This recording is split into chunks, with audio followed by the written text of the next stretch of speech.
right, David, thanks very much for joining us on a Mental Injustice podcast. Actually got recommended you by a friend that I'm still serving with, and has told me about your experience. I suppose firstly is just Dean, a little, right? That's it, exactly, Dean. Is a bit of background to you, sort of before the arrest, so sort of your background growing up, a bit about you, your education, etc., etc. Sure. So I guess had a pretty privileged upbringing. I grew up first of all in West London the first 5 or 6 years of my life in a very kind of comfortable environment. Then moved out to the Buckinghamshire countryside when I was 7, and there I went to a sort of private prep school and had a really miserable time. And I think that sort of, when I look back on it, it's probably part of what started the path for me of ending up committing the fraud that I did and going to prison. Because there, in this very brutal, kind of sadistic environment, I think I learned to hide my real self and hide my feelings. And I learned the lesson that the way to survive was to be to be to be confident, to be brash, to put on a front, and that you could never let people see weakness. Yeah, and I think those ended up becoming quite toxic traits for me.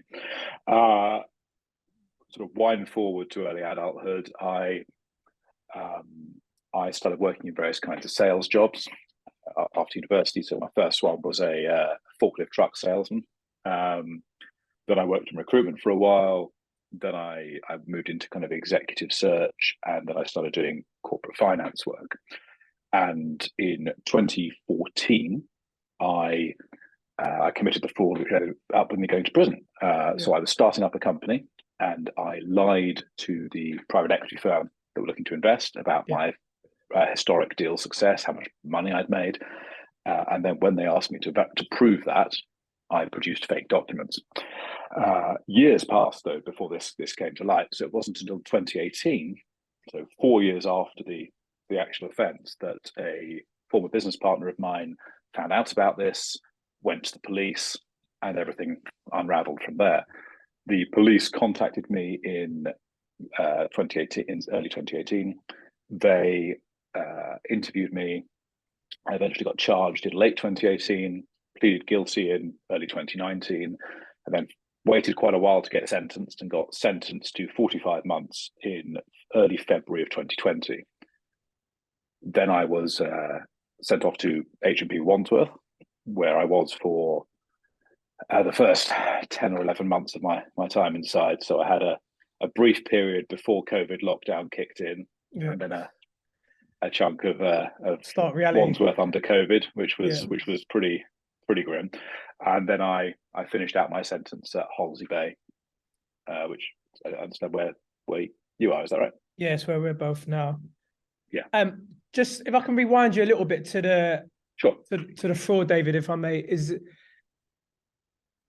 just so people understand that don't understand, is what bit was illegal about it? Did you? Because by the sounds of it, all you done was lie about the paperwork. Did you take money from them, and how did that work out? And well, that's a really interesting question. So what I discovered much later, when it actually became a court case, was that I committed the offence of fraud when I was in a meeting with them, and I said, "Oh yeah, I made X," and in reality, I'd only made half of X. Yeah. And that's actually the point at which you commit the offence of fraud by false representation. When you tell a lie in a conversation with someone where the intent is for them to put some money into something. You don't have to actually have received the money. You don't even have to produce the fake documents, as I did. The moment you tell that lie, you've actually, under the law, committed an offence of fraud by false representation. And if you then get found guilty of that, a Proceeds of Crime Act process would treat the amount of money that could have been invested as your benefit figure, even if that number had never been invested.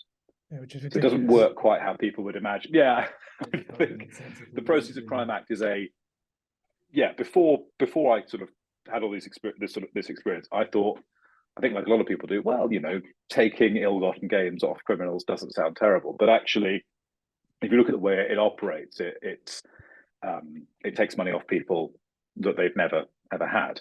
And in my case, the company did eventually invest, but they invested in a company we set up together. So there was never, the money didn't come to me. I invested in the company as well, and their money was used to pay the normal expenses of a business, staff salaries, computer equipment, office rental, all that sort of stuff. Yeah. But you don't have to have personally received a penny of the money to have committed the offence of fraud by false representation. Yes, that's pretty crazy in itself, really.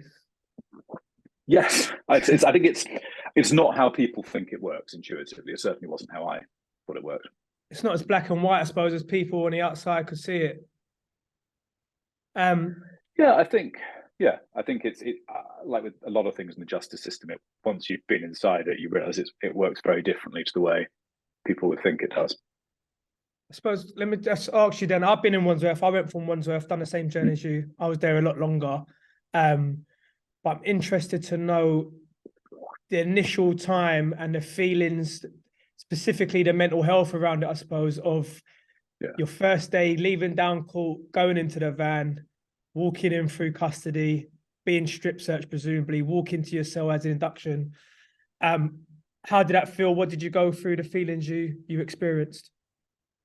Yeah, so I mean, because I had almost a year between guilty plea and sentencing, I had a lot of time to think about, God, what's this going to be like? And I'd never been to prison before, and I worried a lot, as you would imagine. I think you would think about the worst. So I was really terrified that there would be like a violent place, that I'd be like at risk of violence, maybe even at risk of sexual violence. That it would be a dangerous environment to be in. And I spent a long time sort of being really fearful about that. In some ways, the year before sentencing was worse. Was in some ways, I think, worse. Yeah, because when you're imagining things before they've happened, you imagine the worst, right? But that's not to say that Wandsworth wasn't a really horrible environment. So I got sentenced on the 6th of February, 2020. I was one of the earliest sentencings of the day, so I had to wait for a while in the cells under Southwark Crown Court until I got onto the bus, which I'm sure we've all experienced. That the old school ones with no seatbelts and no safety equipment. I think that and I think that for me was the first moment where I realised that actually once you're a prisoner, the sort of normal expectation that most people in our society have, that our safety will be considered and that our lives are protected, with basic safety equipment, that disappears once you're a prisoner. So, like, no seatbelt for you because you might do something with it. So you do think, well, hang on, what if you crash? If someone crashes in, well, what happens, right? I mean, thankfully we were moving through like London traffic on a Friday afternoon, so it wasn't. I don't think we got over about 7 or 8 miles an hour. But I'm sitting in the bus, really starting to worry about things. Eventually got to the prison, and I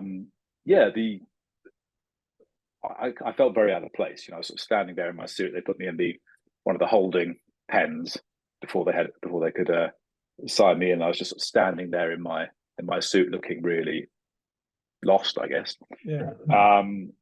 Then they went through the check-in procedures. Taking my fingerprint and also a photo. Weirdly, they didn't strip search me, which I've been expecting, and which is unusual, right? And I think something I noticed while I was in prison, particularly at Wandsworth, is I'd never seen so much sort of explicit racism until I went to prison. I think it's sort of much more out and obvious there. I think people hide it more in non-prison life, but also there's a lot of classism, and I got treated, I think, quite differently compared to maybe other prisoners, because essentially, a young black gangbanger, essentially. Yeah, or even I think because of my accent as well. Because certainly, I think I got treated better than white guys with a sort of more working Yeah, class same. London accent, and to the Yeah, extent that fair. they were, and it was so when I got onto the wing, and I just have that fear of like, God, who's my first cellmate going to be? What's that going to be like? And I think every time you get a new cellmate that you haven't chosen, there's that fear, right? Is he going to be 100%. crazy? Is he going to be dangerous? Is he going to have like terrible body odor? Is he going to like what's going to be wrong with him? But I was actually really lucky with the first guy. He was an older Polish bloke who'd sort of done time quite a lot, but he was sort of very kind of helped sort of teach me the ropes in the first few days. But I think the whole experience of being locked in a cell in Wandsworth is pretty disturbing. As you know, it's a big old Victorian prison. It's brick, it's metal, it's concrete. There's nothing sort of soft or comforting about it. You can't really see even any kind of like life outside. Occasionally a pigeon gets into one of the wings, and that's like the first bit of nature you've seen in a while. And I remember, like, initially I just couldn't like sleep at night. I was just sitting there sort of staring at the ceiling, staring at the walls, unable to switch off. And there was a moment in the early days when I thought about like what would happen if there was a fire. That kind of experience of being locked in one of those tiny cells most of the time. And you think, wow, if there's like a fire, there's no way that they're going to be able to get us all out. Their options are they manage to put the fire out or we die.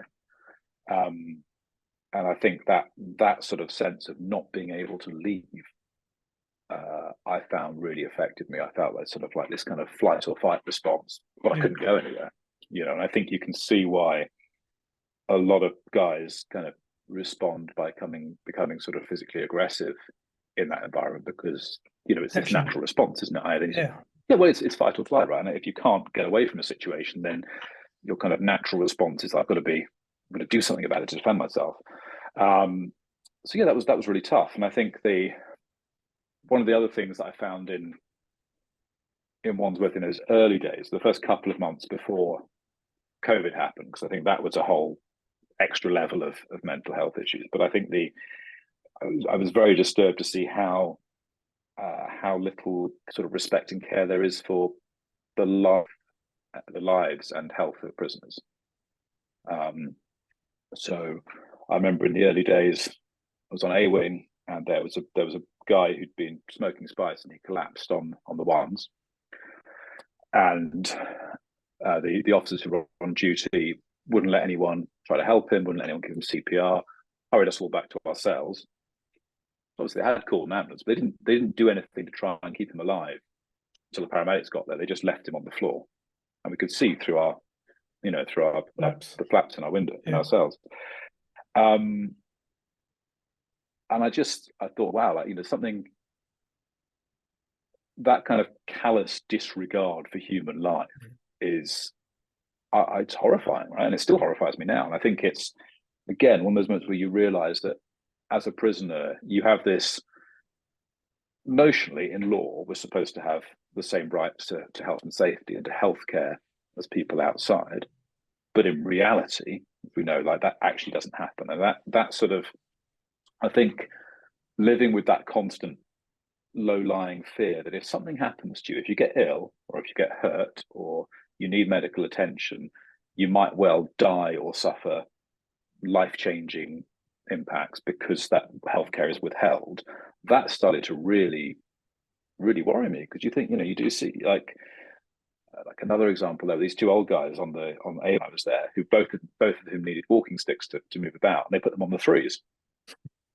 And they had to like, struggle down to the ones every day, twice a day for food. Like what a, and this kind of, again, just this, I think and this was the thing that I found. Obviously, there is violence in prisons. Of course, there's violence in Wandsworth. But I found after a while, I was less worried about that and more worried about the fact that the institution itself just didn't care about us. And if anything, if you fell down the stairs and broke your leg, you're probably going to end up, maimed for life, because. Oh yeah. Say that again, Kay. It's survival of the fittest. Yeah, but I think also, like, even if you, like, anyone could could like trip, have an accident, right? And I think it's that sort of thing that if something happens to you, the prison will make it as hard as possible for you to get the normal level of medical treatment. And yeah, it's I think that I found really kind of affecting in terms of mental health. But the other thing is just the kind of sorry. No, you go for it, David. Finish.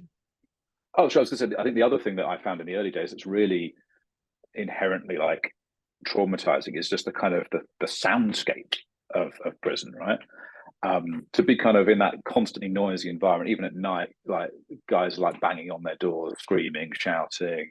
Daytime, it's constant clanging, rattling, stamping. You know, all of those sounds are quite, I think, are inherently kind of put us in a mood for action. You know, because you can't really switch off because you're always surrounded by all this kind of noise and turmoil. And I certainly found that quite affecting. You know, and I think even now. I find it very hard to be in kind of busy, noisy environments that are full of people.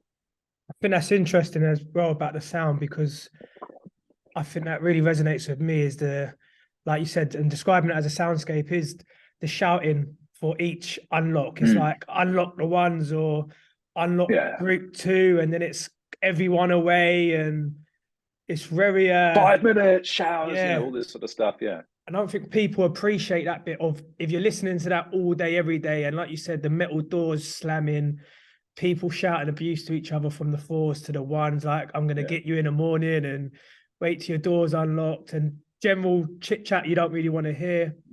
You don't really appreciate that, how that affects you while you're in there. I think it's not until you come out of it and you kind of reflect.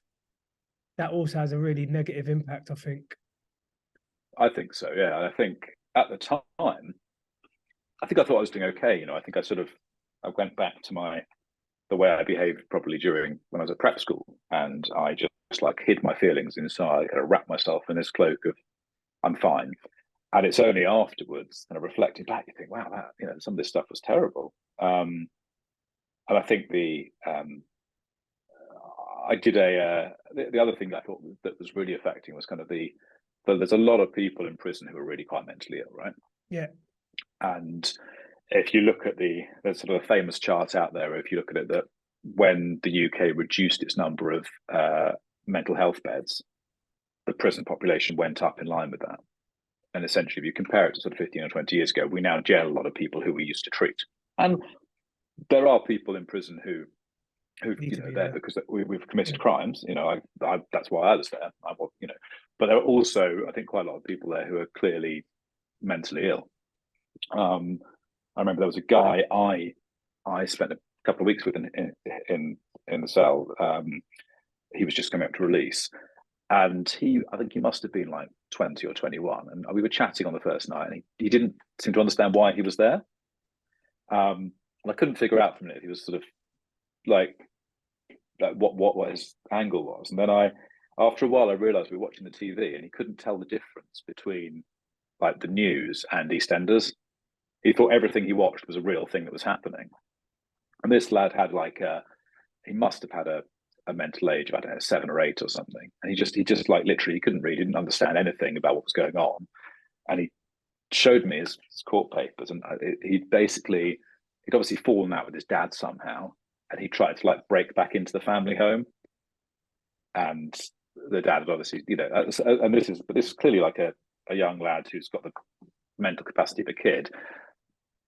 And this was even before prison. Surely someone should have realized in that kind of arrest and charge and trial process that he didn't have capacity, and he clearly should have been in a care environment. I think you encounter quite a lot of people like that in prison, and that's quite and it's just disturbing, right? And the thing is, you take people like that who are clearly already like mentally unwell and really traumatized, and you put them in an environment that doesn't care for their health, mental or physical, and which is inherently traumatizing because of everything about it.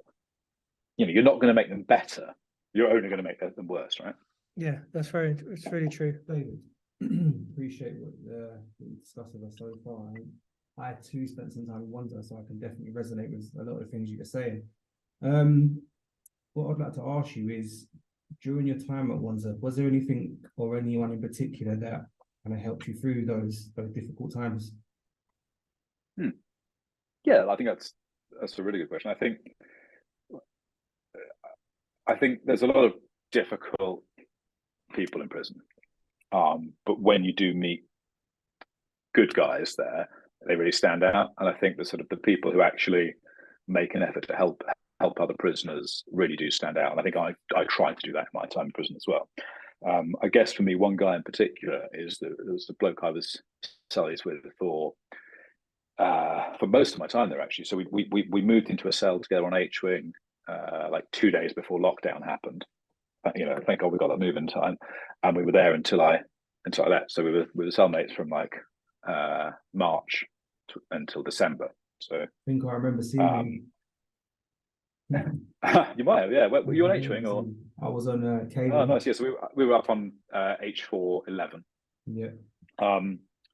So I think the and I think he was great. I think we both like talked to each other a lot in that time. We were locked in ourselves for so long, but he was really supportive. There was a guy called Joe, who you might remember.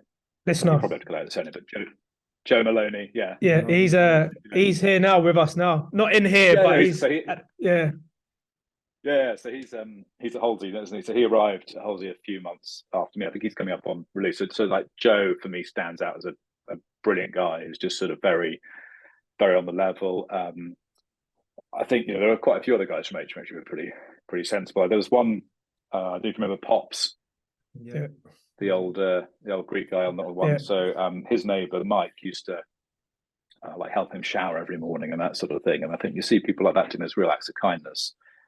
And you realise that guys who are in like probably one of the worst places you can be, worst points in their life, can still find kind of compassion for each other. That's a really amazing thing. And I think there's a lot of horror and misery in prison, but for me those moments when I saw prisoners like really caring for each other and going above and beyond, that was really moving. I think that's important as well, actually. I think that doesn't get spoken about enough. There is a lot of, like you said, considering your surroundings, there is a lot of moments of real genuine kindness and people like giving maybe their last milk because they might not need it for a couple, which in there is a big deal because you get given these milks. And if you're not a worker on the wing, as you know, you're limited to what you can access. And, the little things in there become such big things. And I think it's really good to highlight if they embrace a lot more of that kindness and embrace people's abilities in there rather than focus on the punishment. I just think go for it. Yeah, I think that attitude is so important, isn't it? I'm just agreeing with what you're saying. I think like there's a bit later on H-Wing, I ended up getting to be in charge of all the kit for Trinity. And up until the kit was always really short. Like we were supposed to have 7 t-shirts, 2 tracksuits, all that stuff, and it just wasn't available. And first time I looked in the store and I was like, there's like 20,000 of everything new just sitting there in boxes that they've been hoarding. And I said, look, all we've got to do is just give people everything they need.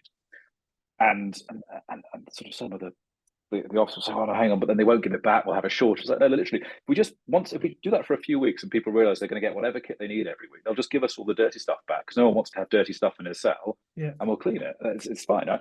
And sure enough, like we started doing it, we were just getting like, because people realize that you can have as many towels as you want, you can have as many t-shirts as you want, like whatever you need, again, it just seemed like a really simple thing of actually not trying to sort of withhold things from prisoners, but go, do you know what, actually, we're going to just trust you. If you get, you'll ask for what you need, there you go, have it.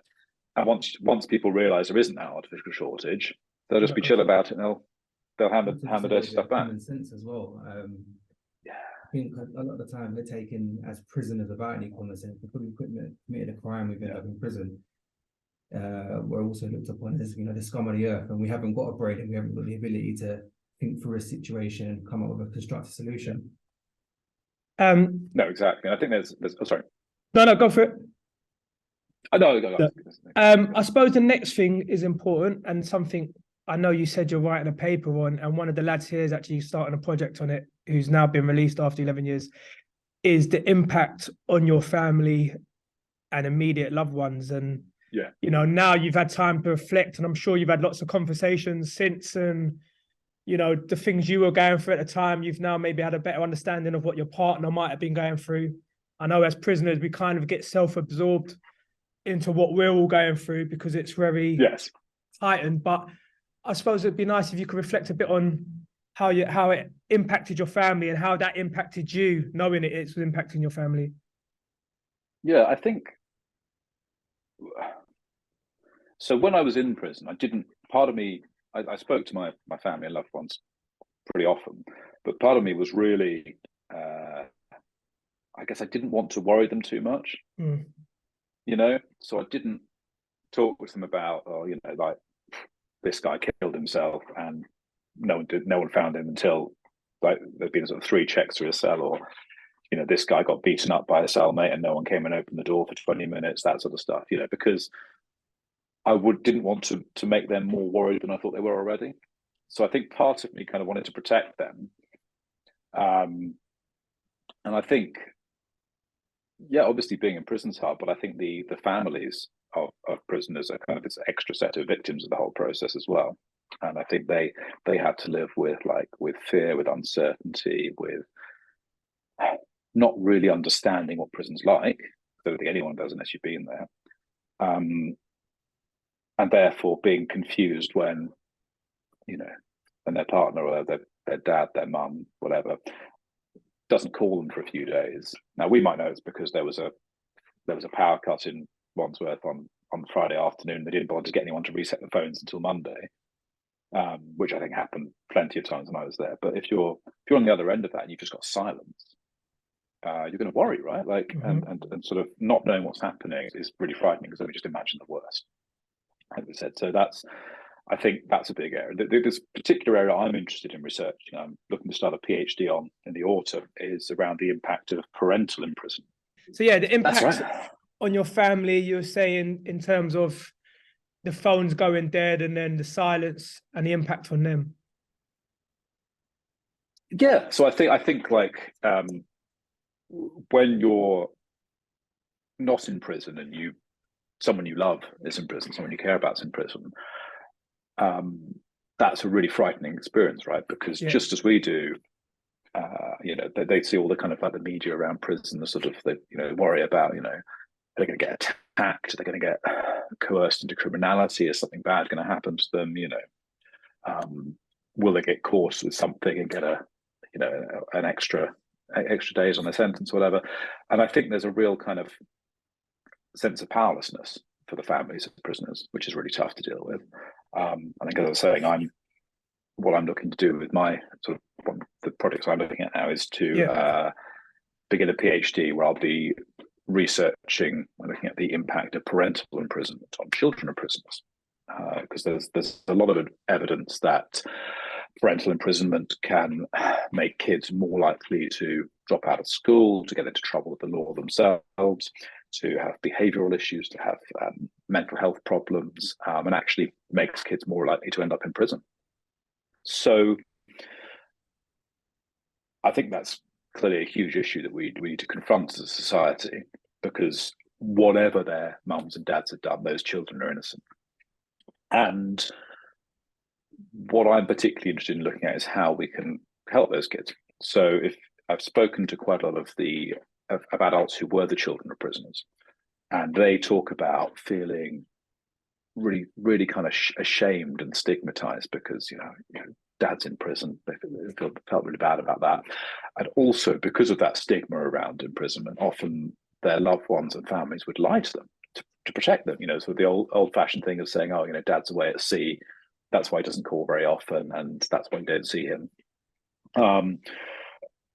And then inevitably, when the children found out about what the real truth was, that made them feel like they couldn't rely on or trust any adults around them, which is, again, not great for kids. And I think particularly in this age of social media and Google, you know, any offence that's ever been reported is accessible forever. You know, the idea that your conviction spent is kind of meaningless if it's always going to be on Google. And so those children will find out one day, and I think it's much better they find out either from the parent who's in prison or from their family than, some kid on the school bus or at school who wants to make them feel bad about themselves. So my idea is to research by talking to children of prisoners and talking to adults who were the children of prisoners, talking to prisoners and family members and that sort of thing. Develop a book or books which will help inform those kids and help them understand what's going on without kind of making them more traumatized. So that's the kind of aim there. That's amazing. David, can you talk to us a little bit about the difference between being in a closed estate, so somewhere like Wandsworth, to your experience when you got to Halsey Bay, the DCAT? Oh yeah, I mean they're totally different, right? Like, you guys have done the same journey, and I think particularly to go straight from a BCAT local to an open prison, it's just worlds apart. I think in Wandsworth, particularly like kind of before COVID and during COVID, there's very little you can do, right? I think you've got very little freedom of action. Right? The time you come out for a shower, the time you go out for exercise, the time you eat your meal, everything is very, very constrained. And as I said before, kind of the noise of the environment is I think inherently traumatizing. Also, I think in Wandsworth, access to healthcare was really kind of gatekept by staff. So I always say they withhold healthcare until the moment of crisis. And if you're just starting to get ill, too bad. Unless you're close to needing hospitalization, you generally won't get healthcare. It's very, very hard to get it in Wandsworth, I think. And I think also the scale of the place. So Wandsworth has about 1,600 more I think spaces. Now. Probably more. Yeah, they're probably crammed, but let's say about 1,600 men in there at any time. And I think because of the scale of the environment and the churn rate of staff and the way staff get moved between wings, and the speed at which prisoners get moved in and out and shipped off, it's very hard to develop kind of good quality relationships. Like you might be getting on quite well with the bloke in the next cell. You see each other kind of every day and pop and have a chat with him, but then after a couple of weeks he gets shipped off somewhere else and that's gone. And I think that instability of human relationships is actually another really damaging factor of prison, because you can't rely generally on the fact that bloke you've been talking to is going to be there tomorrow. And that I think that's quite tough. By contrast, when I arrived at Halsey Bay, for me the first thing was it was like in the countryside. I could go out and like walk around in the fresh air. Like see trees, see birds, like go on the field and see the sea. And I think that sort of stuff for me made a huge difference to my mental health. Just to be outside, just be able to kind of walk around where I wanted, not be stuck in a tiny. Well, yeah, you're either stuck in a tiny cell or you're stuck on the wing, which is just a bigger cell, right? Yeah. Or exactly. you might be outside in the exercise yard. You're still caged, and I think certainly the feeling at Halsey Bay that there's not even any actual fence was quite strange. And I think the other thing for me was that if you wanted to see the doctor, you could go down and see the doctor. And also I was there able to access education in a much more effective way. So I wanted to start a creative writing MA. I looked to try to do a Wandsworth, but just couldn't facilitate it. Whereas at Halsey Bay, they helped me apply for it. And once I got on it, they gave me access to, in the education department, access to a computer and the internet so I could participate in the course, which you'd never get anything like that in a closed prison. So that was brilliant. And that allowed me to actually do something useful with my time. And I think in the same way, a lot of guys like you are able to go out, be actually working or doing education that's actually meaningful. And I think a lot of the courses that get offered inside prisons are kind of rubbish, right? And they're not really recognized outside. So you might have done whatever qualification in Wandsworth or another closed prison, but actually if you go to an employer with that, it doesn't tick the boxes. Whereas in an open prison like Halsey Bay, the fact that we can go out and for the day on kind of on license and, you know, attend a university course, attend a college course, work, I think is hugely important, because it actually means that guys can come up to release and have either been saving money, you know, so they can afford somewhere to live, or sending money home to their families, or a bit of both, and you know, strengthening family ties, and also be gaining real life work experience is actually usable, or, you know, kind of proper externally recognized qualifications. And I think that stuff is so important. I think one of the things I think we should do with the prison system in England and Wales is to look to expand the open estate, because I think that if you look at it now, there's a huge backlog of guys with DCAT status who are having to wait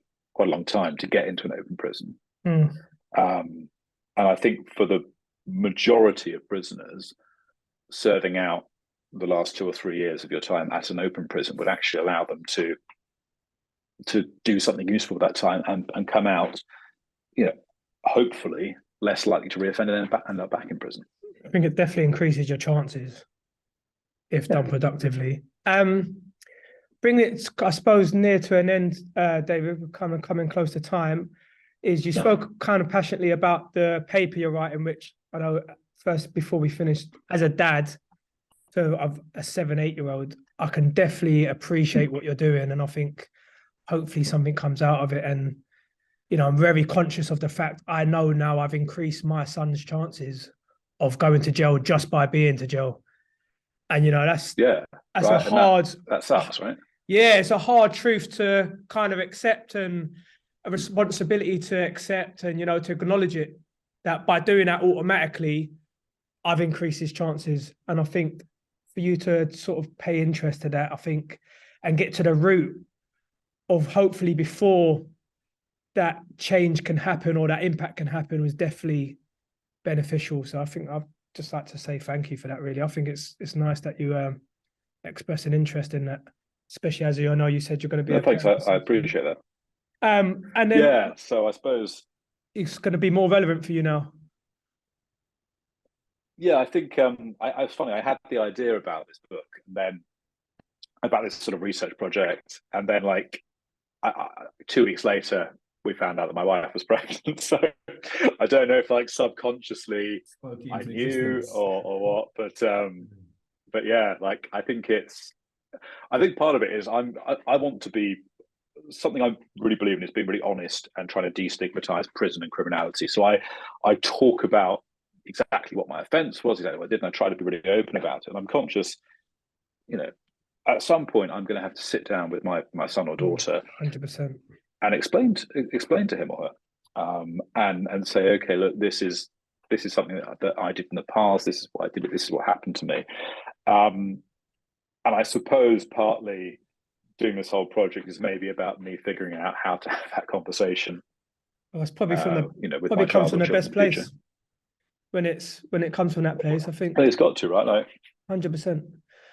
Lastly, I suppose before we go, is what would you say, I suppose, is the most, if you had to give one piece of advice, sort of that one get you through prison tip that you could offer someone new, someone similar to you, what would you say to them to hang on to, or what would you suggest if it could sort of be one thing that was most beneficial or could be most beneficial to someone? I think that's a great question. I mean, like, prison's a horrible environment. I guess if you are facing a prison sentence, you've just arrived in prison, you know how long you're going to be there. You know, pretty much. You know, and the clocks started counting down straight away. So that time's going to pass, whatever you do with it. And I think you can choose to spend that time in kind of less constructive ways. You could choose just to sleep as much as possible, you know, kind of seek out drugs and alcohol and just try and sort of make the time pass in a blur. Or you can choose to do constructive things with it. So I guess I went into prison. I was like super fat when I went to prison, and I, you know, got in better shape. I got into running.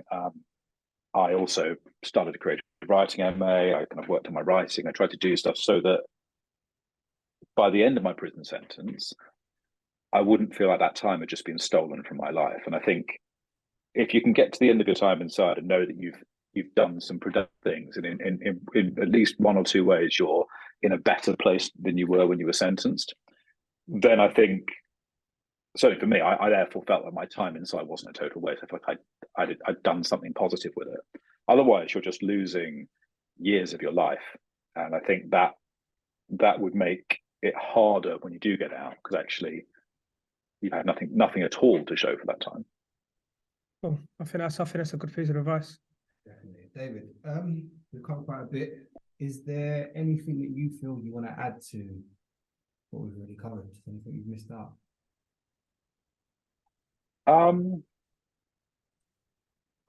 I suppose generally I'd say I think we've been talking about mental health care in prison. I think my experience is that mental health care in prison is really, really bad. And I think there's it combines with a kind of disregard for health and safety and disregard for prisoners to result in people dying who shouldn't die.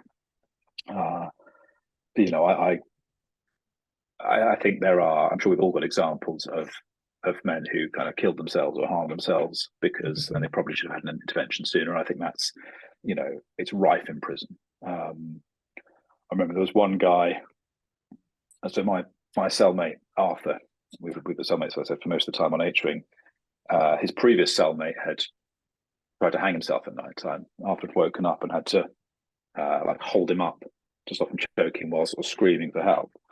And it took them like 30 minutes to get the door open. And I think that's that's the reality, and that kind of slowness to respond, that lack of care, that lack of urgency kills people in prison. And I think, we don't have the death penalty in this country, but we do effectively, by sentencing some people to a prison system which doesn't care for them and doesn't respect their right to life, we do effectively sentence some people to death. I think on that, I mean, I was in Wandsworth during the COVID, and I think they ended up bringing special measures in because I think there was like 10, 11 deaths within a year, some of which I saw. And going to that lack of respect for human life that you touched on, I actually, the worst one I saw was they brought a guy out, he was dead. They have to carry on resuscitating until the ambulance get there as part of their procedure. But they carried on feeding on surgery while you could clearly see them resuscitating this guy on the floors. And for me, as many deaths as I saw there and witnessed and also prevented, that was the worst moment and real time I thought actually have, I think it's not even to give a shit, it's they're so desensitized to caring that you're going to resuscitate essentially a dead guy on a landing whilst you continue feeding. And I think for me, that just was the point where I was like, something has to change. Because that's barbaric. Yeah. No, it is. And I think it's inhuman. And there's just this kind of, and I think like the thing about big institutional things like the prison system is they traumatize prisoners, but I think they actually, because they're traumatizing environments, the people who work in them either respond by becoming desensitized and switching off their empathy and their natural human responses, or they leave, or they're authoritarian personality types who actually get off on having power over other people, and they're a different problem. But that kind of, it's such an inhuman response, isn't it? You go, oh, well, we're just going to carry on having lunch while someone's dying there. There's no, and I think the thing is, like, everyone who's been to prison, spent at the time in prison, has stories like this. These stories of yours and mine are not unusual. There's just prison is full of a litany of horrors, and I think it shouldn't surprise us, given how traumatizing and terrible it is, that we have such a high reoffending rate and such a high self-harm rate and such a high suicide rate in prisons. Yeah, agreed. I just think I saw what you said about some of them being authoritarian. I think it's a high proportion of that, but there is, in my time, I know a lot of prisoners would hate saying nice things about essentially screws or governors, but there is a small minority that I came across that actually are trying to do better, but they come across this brick wall of an institution that is just like, no, that's not the way we do it. You're completely caring too much about prisoners and their needs, like you're doing it the wrong way. Where in fact, if you went that way, the Scandinavian kind of route, you might see better outcomes.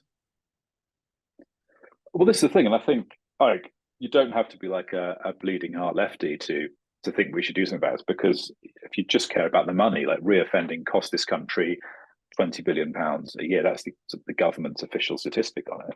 So we could definitely do with that £20 billion to spend on more nurses, more give doctors a pay rise, more teachers, or whatever. And I think the example of countries like Norway, which 2 generations ago had the same prison system as we do and had the same reoffending rate as we do, and then changed to a system which is much more focused on rehabilitation, on caring, on therapy, and they've seen their reoffending rate drop. So the solutions are out there. It's not like some mystery that hasn't been solved. We can look at other European countries like Norway and like Scandinavian countries, which have made these changes and seen the benefits.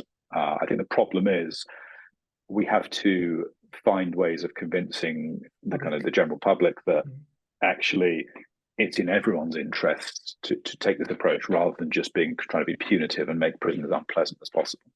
Yeah, agreed. Well, look, David, it's been an absolute pleasure talking to you. Oh, likewise, thank you. It's been really eye-opening, and I think it's nice to have someone from maybe your background talking about the same stuff as the rest of everyone else, which is kind of how people stereotype of prisoners as a certain view. So I think it's really important that we have someone like yourself on. So thank you so much for taking the time. I appreciate it. David, thank you. Thanks so much, guys. And I'm sure Cheers. we'll be in touch. Thanks for listening. You've been listening to the Mental Health and Justice podcast. We'll see you next week.